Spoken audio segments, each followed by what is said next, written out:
আসসালামু আলাইকুম, সবাই কেমন আছেন? আশা করি সবাই ভালো আছেন। বরাবরের মতো আজকে আমি নিয়ে এসেছি পঞ্চম শ্রেণীর অনুশীলনী 2 এর 6 নং টপিকটি। আজকে আমরা আলোচনা করব অনুশীলনী 2 এর 6 নং টপিক নিয়ে। কথা না বাড়িয়ে আমি আমার ম্যাথ সলভিংয়ে চলে যাচ্ছি, সবাই সাথে থাকবেন, ঠিক আছে? আচ্ছা, ভিডিওর শুরুতে সবাইকে একটু রিকোয়েস্ট থাকছে, যদি ভালো লেগে থাকে অবশ্যই আমার চ্যানেল থেকে দেখে থাকলে, ইউটিউব চ্যানেল থেকে দেখলে অবশ্যই সাবস্ক্রাইব করবেন, আর যদি ফেসবুক পেজ থেকে দেখে থাকেন অবশ্যই লাইক ফলো করে সাথে থাকবেন। প্রতিদিন নিত্য নতুন ভালো ভালো সুন্দর সুন্দর ভিডিও পেতে অবশ্যই আমার পেজ এবং চ্যানেলের সাথে থাকবেন। ওকে, কথা না বাড়িয়ে চলুন আমরা আমাদের ম্যাথ সলভিংয়ে চলে যাই। আজকে আমরা আলোচনা করব পঞ্চম শ্রেণীর অনুশীলনী 2 এর 6 নং টপিকটি। চলুন আমরা উদ্দীপকটি একটু পড়ে নিই। আমাদের উদ্দীপকে কি বলেছে একটু দেখে নেওয়া যাক। আচ্ছা, আমাদের উদ্দীপকে বলা হয়েছে একটি কোম্পানির ব্যবসায় 95,200 টাকা লাভ হলো। একটি কোম্পানির ব্যবসায় 95,200 টাকা লাভ হলো এবং তা কর্মচারীদের মধ্যে সমানভাবে ভাগ করে দেওয়ার সিদ্ধান্ত হলো। অর্থাৎ যে টাকাটা লাভ হলো তা কর্মচারীদের মধ্যে ভাগ করে দেওয়ার জন্য সিদ্ধান্ত নেওয়া হলো।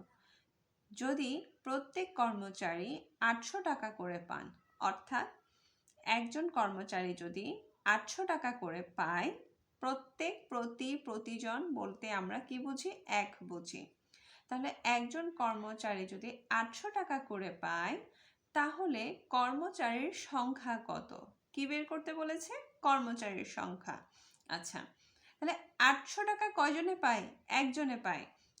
কঠিন না করে সহজভাবে বুঝবো। প্রথমত আমাদের একটি ম্যাথ করার সময় প্রথমত আমাদেরকে ফাইন্ড আউট করতে হবে আমাদেরকে কি বের করতে বলেছে।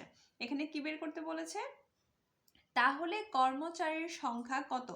লাস্ট লাইন কি বলেছে? কর্মচারীর সংখ্যা কত? তাহলে কি বের করবো আমরা? কর্মচারীর সংখ্যা। আচ্ছা, এখন বের করতে হলে তো একটা ক্লু লাগবে, তাই না? আমরা এখন আমাদের উদ্দীপকে ক্লু কিছু আছে কিনা একটু ফাইন্ড আউট করার চেষ্টা করব। টোটাল লাভ হলো কত টাকা? 95,200 টাকা। এই 95,200 টাকা কি করবে? ভাগ করে দেওয়ার সিদ্ধান্ত নেওয়া হলো। তাহলে কি করবে? ভাগ করে দিবে। আচ্ছা, তাহলে কর্মচারী তো অনেক আছে, একজনকে কত টাকা করে দিবে সেটা আমাদের উদ্দীপকে দেওয়া আছে। তাহলে একজন কর্মচারী 800 টাকা পায়, তাহলে কতজন কর্মচারী পেল সেটা বের করতে হবে। তাহলে আমাদের কি বের করতে বলেছে? কর্মচারী। যেটা বের করতে হয় সেটা সবসময় আমরা হাতের কোন পাশে রাখবো? ডান পাশে রাখবো। যেহেতু বাম পাশে কর্মচারীর কথা বলেছে, এই লাইনটাকে একটু উল্টিয়ে আমরা লিখব 800 টাকা পান একজন কর্মচারী। তাহলে 800 টাকা যদি একজন কর্মচারী পায়, এত টাকা কতজনে পায় সেটা বের হয়ে যাবে। তাহলে কি লিখব? একটু করি, হ্যাঁ? আচ্ছা, তাহলে 800 টাকা করে পান কয়জন কর্মচারী? একজন কর্মচারী। লিখি 800 টাকা 800 টাকা পান সমান সমান একজন কর্মচারী। ওকে, সুতরাং মোট লাভ হলো কত টাকা? 95,200 টাকা। তাহলে 800 টাকা একজনে পেলে এই টাকাটা কয়জনে পায় সেটা বের করব। 95,200 টাকা পান সমান সমান, নিয়ম অনুযায়ী বড় সংখ্যা আগে বসবে, তারপর ছোট সংখ্যা, এতজন কর্মচারী। আচ্ছা, গুণ হবে না ভাগ হবে? আমি এর আগের ভিডিওতে বলেছি সুতরাং এর উপরের নিচে যদি একের চাইতে বেশি থাকে তাহলে আমরা কি করব? ভাগ করব। আবারও বলছি, সুতরাং এর উপরের নিচে যদি একের চাইতে বেশি হয় তাহলে আমরা কি করব? ভাগ করব। ঠিক আছে? আচ্ছা, তাহলে সমান সমান এতজন কর্মচারী। তাহলে আমরা একটু রাফ করি।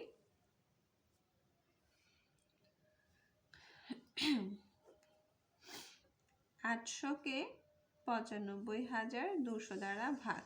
800 সর্বোচ্চ কত আছে? 10 দিয়ে গুণ করলে 8,000। আর এটা হচ্ছে 95,200, অনেক বেশি। তাহলে এক ঘর বাদ রাখবো, মনে মনে ধরে নিব এই একটা ঘর নেই। তাহলে আছে 9,520, যা 8,000 থেকে বেশি। তাহলে আরও একটা ঘর মনে মনে ধরবো নেই, তাহলে থাকে 952। এবার 800 এর নামতা পড়ে বা গুণ করে আমরা 952 বের করব। 800কে একবার দিলে হয় 800, একে 800, দুবার দিলে হয় কত 1600, দুইবার দিলে বেশি হচ্ছে তাই একবার যাবে। 800 একে 800, 2 থেকে 0 গেলে 2, 5 থেকে 0 গেলে 5, 9 থেকে 8 গেলে 1। ঠিক আছে, কত আছে 152। এটাকে একটু বড় করার জন্য একটা শূন্য নামাবো, একটা ঘর নামালাম, তাহলে হলো 1520।